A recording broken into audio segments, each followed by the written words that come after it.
This is part 6 of The Valley of the Dry Bones by the Honorable Yudhe Beit Nun Sophie Yudhe Yahweh ben Yahweh. Praise Yahweh. Baruch Hashem Yahweh. That is out my soul.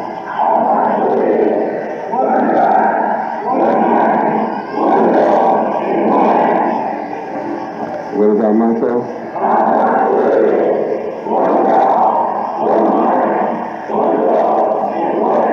We're all for one.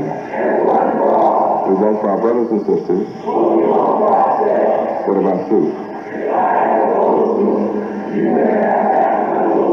Praise Yahweh. How do we love Yahweh?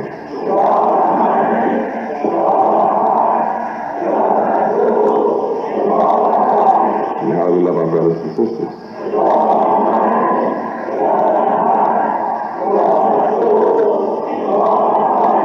Praise Yahweh. What is the duty of a Hebrew man? What is the duty of a Hebrew woman? And what if he returns from the law? Praise Yahweh. What time is it? What makes up a nation? What makes up families? And if either turns from the law, and if either are weak, praise Yahweh. Praise Yahweh. Psalms 100.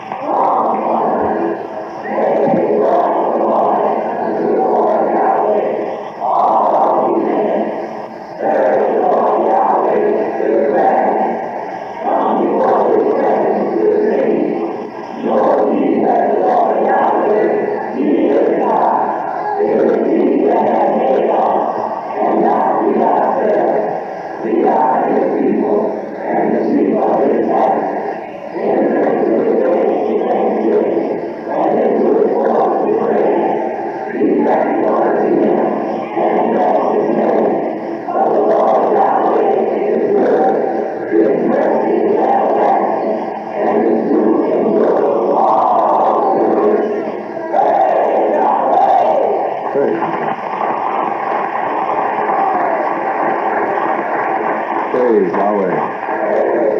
What color is Yahweh Almighty? What color are all the prophets? What color is his son? What color is the nation of Israel? How many tribes of Israel? What's the name of the fourth tribe? What did Yahweh choose Judah to do? What did Yahweh choose Judah to do? How long? How long is forever? Praise Yahweh. What did Yahweh choose black Judah to do? How long? Who is Judah? Who is Judah? What did Yahweh choose you to do? How long? What did Yahweh choose you to do? How long? Yahweh chose who? Yahweh chose who? Yahweh chose who? If you don't know that,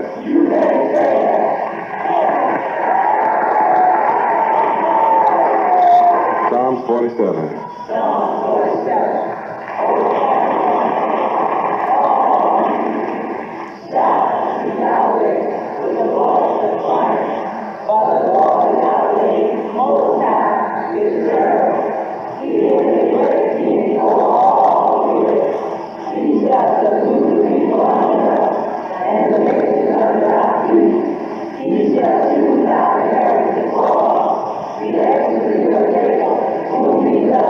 Yeah.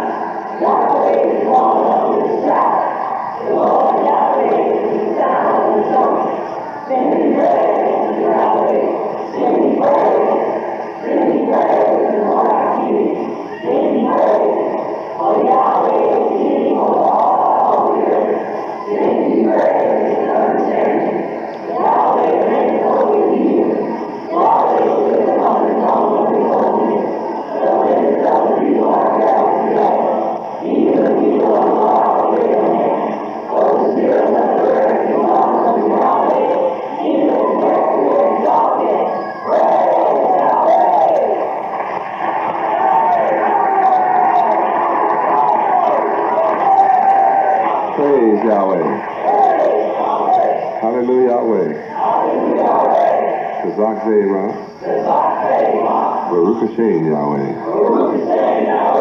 Psalms 100.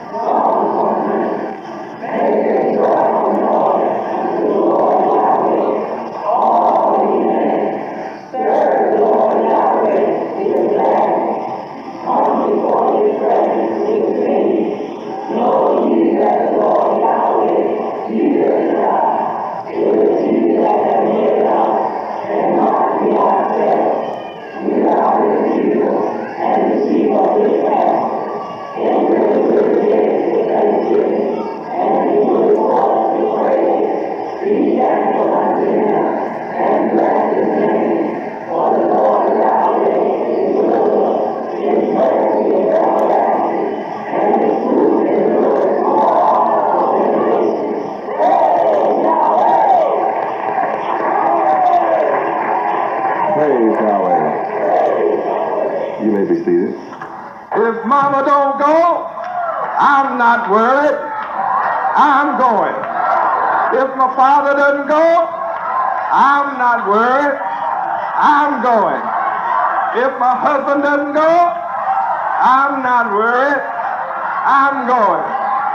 If my wife doesn't go, I'm not worried. I'm going. If my son doesn't go, I'm not worried. I'm going. If my daughter doesn't go, I'm not worried. I'm going. If my friends don't go, I'm not worried. I'm going. Come on and go with me to my Father's house. To my Father's house. Come and go with me to my Father's house. To my Father's house. To my Father's house. In my Father's house are many mansions. If it were not so, I would surely tell you, come and go with me. There's plenty room for you. Plenty room. Hallelujah, Yahweh.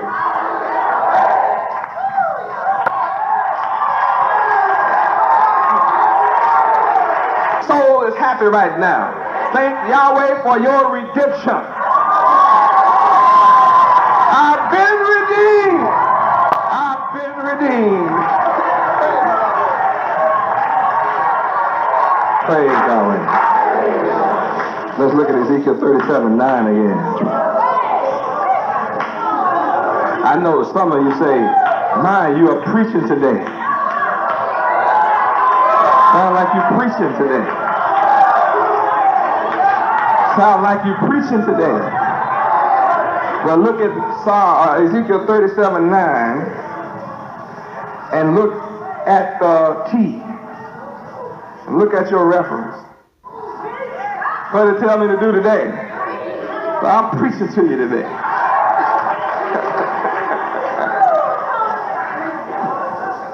Hallelujah, Yahweh. You can't say nothing to me. I'm in the Word. You hear me preaching to you, I'm doing what the book says. Preaching good tidings. I'm preaching the good news. I don't preach like the preacher preach. I got a message for you. The Word. Hallelujah, Yahweh. Ezekiel 37:11. Read.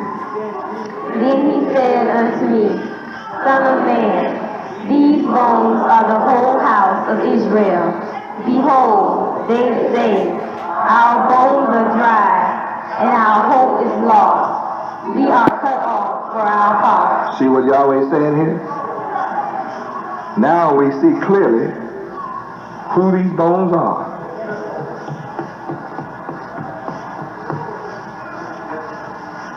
These bones are the whole house of Israel. They're not a skeleton laying out on the physical ground, but these dry bones are metaphorically spoken of, representing the whole house of Israel, who are saying, our bones, even now they say, our bones are dry. Meaning we are disconnected from each other. We need to come together. My people say all over America, we need to unite together. We need to come together. They all say what we need, but I'm the only one bringing us together. My people who are the dry bones are able to say our bones are dry. We're very dry to one another. We're not connected together. We don't help each other. We don't pull together. Cubans came here, and in 20 short years, they have bought Miami, run Miami. They are the mayor of Miami, the commissioners of Miami. And my people are screaming, our bones are very dry. If we would just vote together, we would be the mayors. Instead of one commissioner, we'd be the commissioners. But my people have to say across America, our bones are dry. Then they say our hope is lost. There's no hope for us. Right, there is no hope for you in Christianity. All who went to church this morning in America, there's no hope for them. There's hope for you because, see, you didn't go to church this morning. You are here listening to the word of Yahweh, the truth. You're here hearing the word of truth. So you are blessed. But those who went to church this morning, their hope is lost. Those who didn't come here and didn't go to church this morning, they're out there saying, our hope is lost. Why? We're cut off for our parts. What are our parts? The knowledge of our God Yahweh is a part of us. The knowledge that the Son of Yahweh is a gift to us. And that this Son that is born and given as a gift to us is the mighty God over us and our King. That's one of our parts. The fact that our history is Hebrew is another part that we cut off from. That our culture is Hebrew. We cut off of that part. Instead of dressing in our culture, dressing like our God himself dresses, who made the sun, moon, and stars, instead of dressing like our God, we dress like the old heathen. We put on our enemies' clothes to show the world we belong to our enemy. We want to look like our enemy. We are black and want to look white. We want hair like our enemy has. Pay hundreds of dollars to try to get our hair to look like the enemy. Why? We've been cut off from the knowledge that the creator of the universe has pure woolly hair. He doesn't have animal hair. He does not have straight, stringy cat hair. God, Yahweh's hair is wool. And he gave you hair after himself because you are his sons and daughters. And when you try to change the texture of your wool to make it straight, you are saying, I'm cut off from the knowledge that I am the son of the mighty God, Yahweh, who has woolly hair, and my wool tells the world I'm his son. My wool tells the world that I have hair like my father has. My wool tells the world I'm the heir of the man that owns the earth and the fullness thereof. The wool on my head tells the world that I am the heir of the promises of the Bible. The wool on my head tells the world that I am chosen to be the ruler of the earth forever. And if I know that, I will not change that. Praise God. They put a lie out in our community called beauty parlors. You don't go to the parlor and get beautiful. You go to the parlor to try to look white. You're just as ugly as you've always been. You can't change from being ugly. I don't care how long you sat in that parlor. No, we think white is beautiful. Why? Because white rules over you with an iron hand. Everything you look at is white. You turn on television, white. Go to a movie, white. One taking your money, white.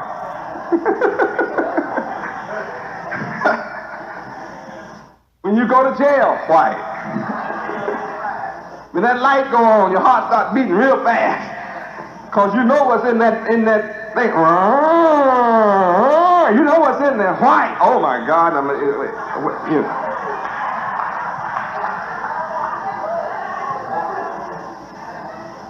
So you want to associate with white. Why? Because you've been cut off from the knowledge of your parts. The parts of your history. You didn't know your language was Hebrew. You didn't know your last name is Israel. Every one of us, we're the same family. We have the same father. So when you have the same father, what's your name? You got the same name. When you have children with everybody in the house got a different name, what did the mother do? You know, don't you? She has really been busy, hasn't she? And the children grow up and say, Mama, why do we look so different? Say, it's amazing. Say, you know, two of them look alike, two of us look alike, but 5 of us don't even begin to resemble one another. 15 kids and only 2 of them look alike. What's wrong, Mama? Mama knows she only stayed at that place twice. Those 2 didn't look alike.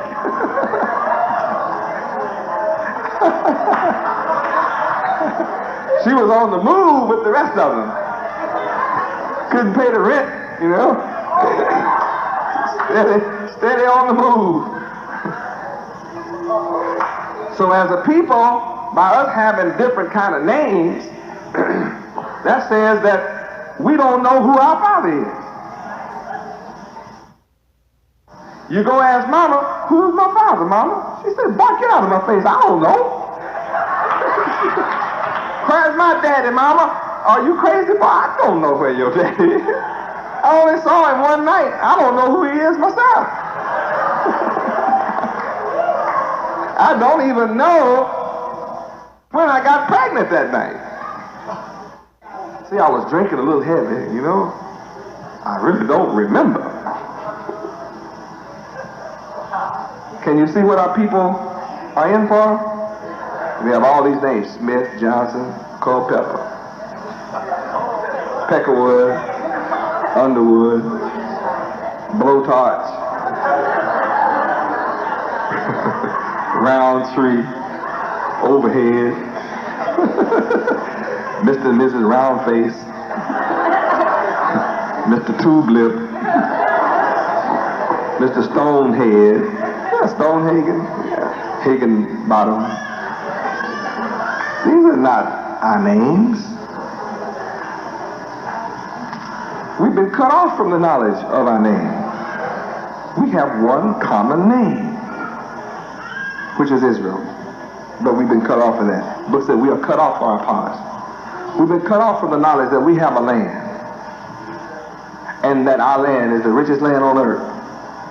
There's no land as rich as the land we have. But we didn't know that.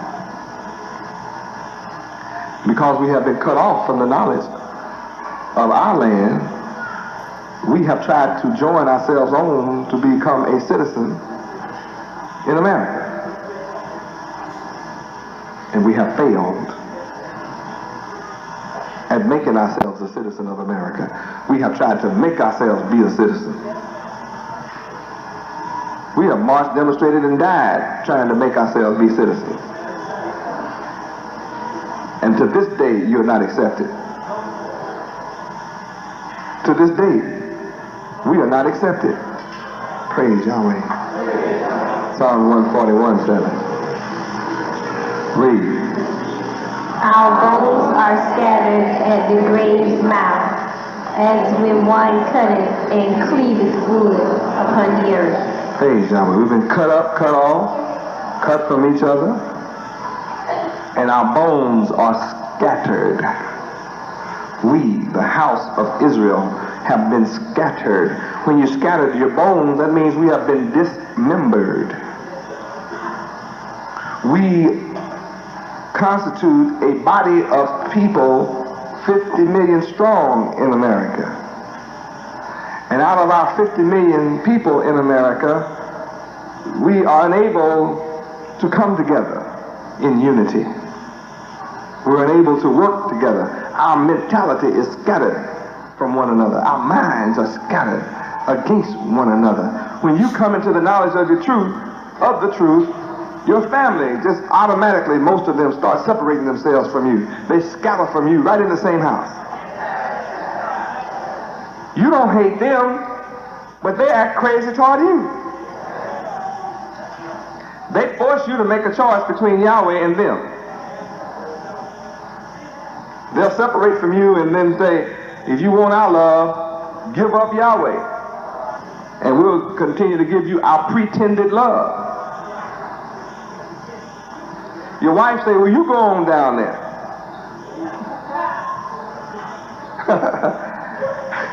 I don't feel like going there.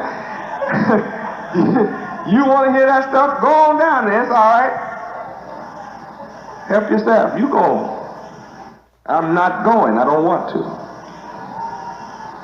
You start feeling the pressure of you got to choose. Somehow she's trying to make you choose. Between her and Yahweh. You're excited about Yahweh, and she's showing you, I'm not excited. Your relatives show you they're not excited about you being in Yahweh's knowledge. They want to change you back from your salvation. You have seen the light. They haven't seen it. You know you've seen it. You'll never in your life be able to pretend you haven't seen this truth I'm bringing to you now. You'll have to say, I have to make a choice. Man, I didn't know Judgment Day was really here. Yahweh is really the name of the God of Israel. The dictionaries, encyclopedias, and Bible dictionaries all attest to that fact. Now that I've found the name of my God and my God, now all these people I know are trying to make me choose between their false love, false friendship. They will even offer to buy you. See, now if you give up this foolishness, you can inherit this. Oh, see, don't tell me. I know. Do you want this land?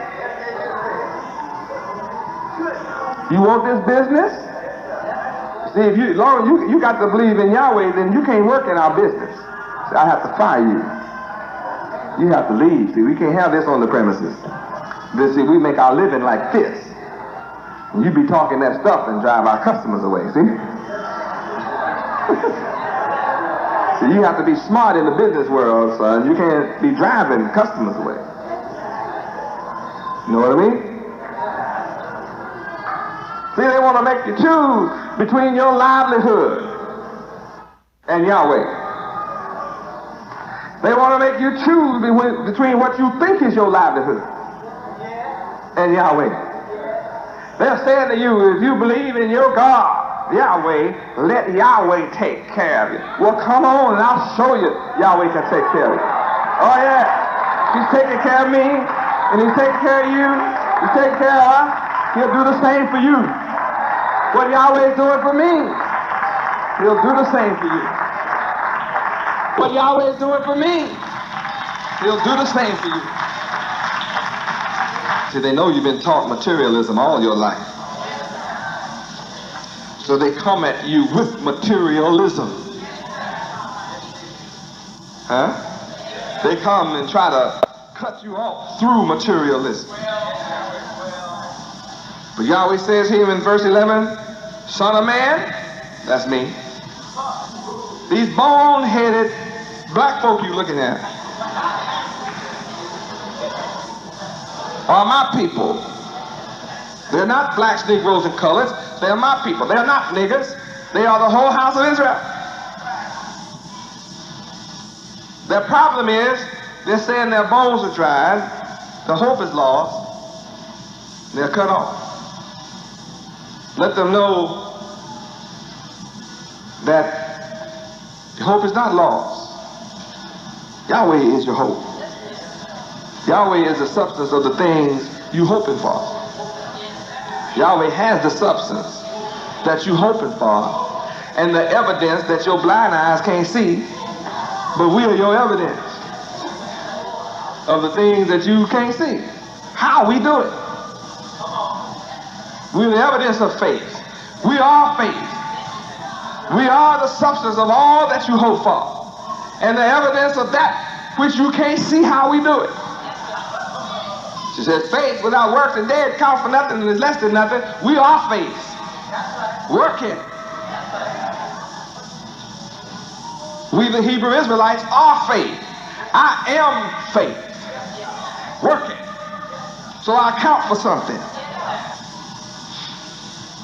Isaiah 49:14. Read. But Zion said. Who is Zion? We are. Judah, Israel, we, the so-called black people in America. Here's what we're saying. Read. The Lord Yahweh hath forsaken me, and my Lord hath forgotten. And my Lord Yahweh has forgotten me. That's what my people say. Well, I have news for you. Read the next verse. Read. Can a woman forget her sucking child, No. that she should not have compassion on the son of her womb? Yea, they may forget, yet will I not forget thee. Praise Yahweh. I have not forgotten you. Praise Yahweh. Verse 12, Ezekiel 37:12. Therefore prophesy and say unto them, thus saith the Lord Yahweh, behold, O my people, you looking at me, will open your mental graves and cause you, make you to come up out of your mental and spiritual graves and bring you into the land of Israel. See, the only way I can bring you into the land of Israel is you're not in it. The land of Israel is one place and you in another. You are out of the land of Israel. See the picture? So this people is like dry bones. Their hope is lost. They're cut off for their parts. They're like a people in their graves, and they're not in their land. It's the whole house of Israel, but Israel is out of place. The whole house of Israel is not in Israel. We'll turn to Revelation 3:9 and see who is in Israel then. Read. Behold, I will make them of the synagogue of Satan, which say they are Jews, and are not, but do lie. Behold, I will make them to come and worship before thy feet, and to know that I have loved thee. Praise Yahweh. So the old Jew that's over in our land Israel is a false, lying imposter, nothing but Satan. And Yahweh is going to make the Jew come and worship at your feet. That return to Yahweh. And make them and all these other nations who were Merry Christmas over you, and Merry Christmas over you, Christmasing over you, bow down and worship at your feet and know that Yahweh loves us. Now, Yahweh said when the people see us standing up, they get scared of us. They must be getting more afraid each day because more and more of us are coming home. And see, when you start putting on that white, long as you dress like what we call a nigger, then they're not worried. You look like one, sound like one, dress like one, they're not worried. When they see you dressed like we dress, it's upsetting. That means they lost another one. Oh no, by God, man, where they come from? I mean, that was old John over there, you know. Old John was a good boy. Who would have ever thought that old John would have ever figured out that he was a Hebrew, man? We better go ask old John, does he know what he's doing? What is he doing, you know? Hey there, John. Who? Walk up to you. Who are you? He really won't know you in concert. I'm a Hebrew Israelite. Oh. Follower of Yahweh. Oh. Well, how long have you been here? A little over 400 years. Oh. Well, how long are you going to be here? Not long. Whew.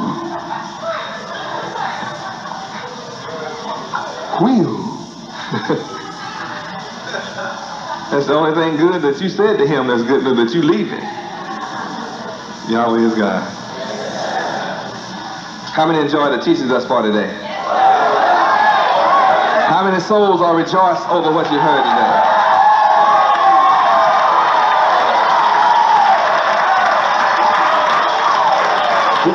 Ezekiel chapter 37, allegory, Valley of the Dry Bones. This is a very educational chapter. I've already gone through verse 14.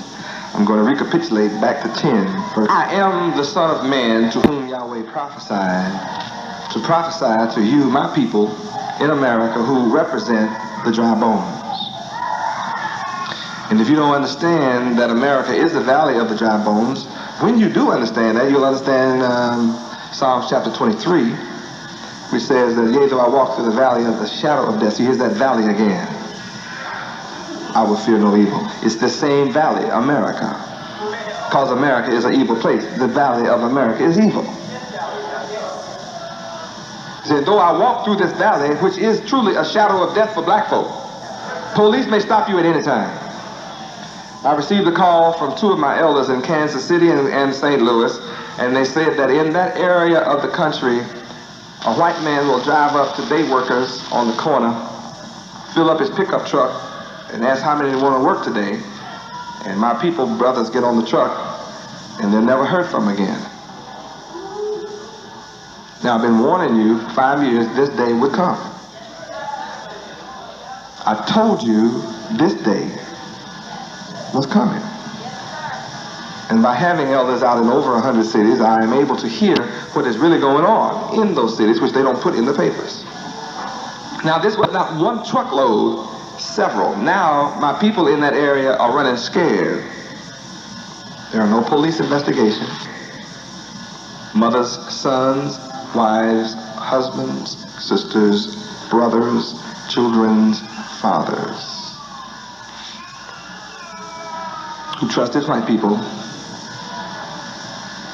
and not one that has ever gotten on those trucks have come back. Can you wonder what happened to them? Have an idea? The race war that the Ku Klux Klan and other groups, white supremacist groups in America, have already declared war on you, my people. And as I speak to you here at National Headquarters, I'm speaking also to 100 cities across the country. They are after you now. The war is already on. The Shadrach, Meshach, and Abednego fire furnace is now heating up. We are the Hebrew brothers, the Hebrew men, women. But only us in white who worship Yahweh are not going to be touched. There'll be no smell of the flame on us. we will be delivered from the flame, because there's one inside that looks like the Son of Man that's taking the heat out the flame. That's me. Praise Yahweh. See, if you go back and study the book of Daniel, chapter 1, you will discover that when we were brought into slavery, the first thing the King Nebuchadnezzar did was change our names. He gave us over to the eunuch to change our names, our Hebrew names. And they gave us names after themselves. When we were brought to America, that's the first thing they did, is took our Hebrew names and gave us slave names, like Johnson Smith called people Roundtree, Overwood, Underwood, Bluebird, Greenbird, Stone, Higginbottom, so forth. Slave masters' names. But there was one, the Son of Man, entered into the scene. The enemy didn't throw the Son of Man in the flame, he threw the Hebrew boys in.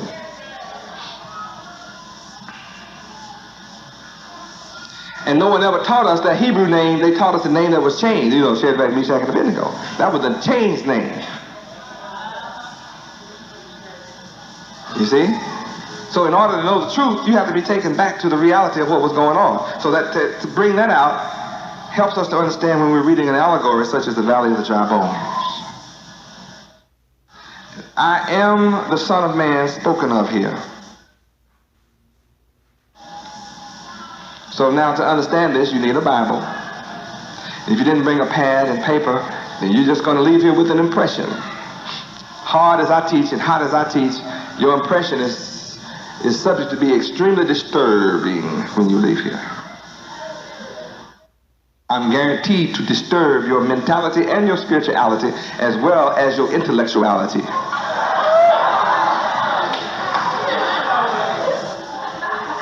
Guaranteed. You'll never be the same, though you won't accept what truth you hear. All you're going to hear is right from the book. And if you don't get excited about the word, what are you going to get excited about? What I demonstrated a few moments ago was that all of our lives we went to church. All of us in here were in some different denomination. Everybody. Some in here were Muslims and everything else. Everything that was in the country is in here. And those of us in here, we from all over the country in here. In Tampa, Florida on Saturday, Elder Hema called, let me listen on the phone. They were praising Yahweh from Ocala, Orlando, Tampa, St. Pete, Palmetto. And he said there were hundreds of people standing outside our temple trying to get in, hundreds. And they were just standing watching because they couldn't get in, but the city is falling to Yahweh. And that's what's going on all across the country. All the way to Oakland, Los Angeles, all across the country, north and south, east and west. People are waking up, coming home. The dry bones coming together, bone to bone, as I prophesied to the bones. Now, in our kindergarten way of thinking, we would think of a skeleton, a dead man, like in a cemetery.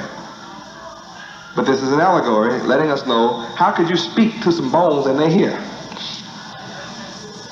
How do bones have ears? Praise Yahweh. The black people of America are the dry bones. So in verse 10, I prophesied as Yahweh commanded me, and the breath came into them, and they lived, and stood up on their feet, an exceeding great army. That's what I'm bringing about. That's my work taking place here in the hills of North America. I'm the only one that can bring this exceedingly great army into existence from dry bones. It matters not who fights against me. Yahweh said he will fight against you who fight against me. He will consume you who contend with me. Praise Yahweh. Absolutely. An exceedingly great army. Revelation 11:11. This is the book you don't get taught out of in the church. Revelation, they're scared of this book. They can't explain all these beasts in here.